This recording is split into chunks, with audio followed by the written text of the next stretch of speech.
chaotic scenes as author Salman Rushdie is stabbed multiple times on stage. Moments before he was to give a lecture on artistic freedom in Western New York on August 12.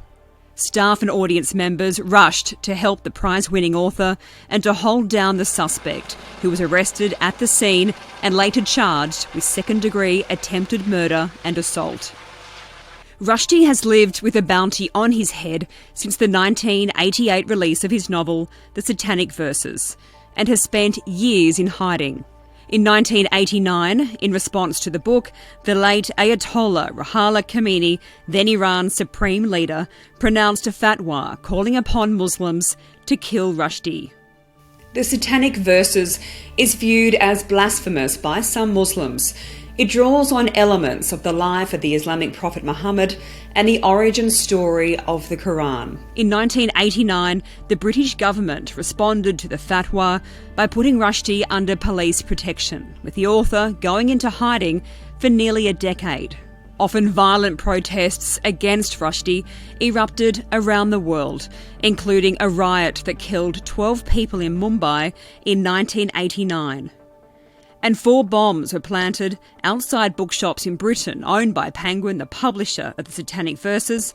In 1991, an Italian translator of the book was beaten and attacked with a knife in his Milan flat.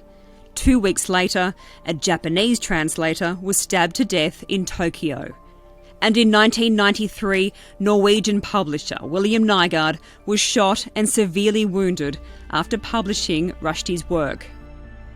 In September 1998, with Rushdie in hiding for about 10 years at this point, the Iranian president said the Rushdie affair was completely finished.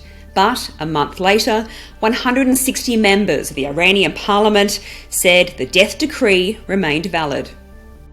And over time, a state-linked Iranian religious foundation has continued to raise its bounty for killing Rushdie to more than $3 million. As he began to re-emerge and move more freely in the world, especially in the United States, the author, who was also a recipient of a knighthood and a Booker Prize, created something of a cult following, with multiple acting credits and TV appearances to his name, including Curb Your Enthusiasm and Bridget Jones's Diary. Iran's government has continued to distance itself from Khomeini's fatwa decree, but anti-Rushdie sentiment remains.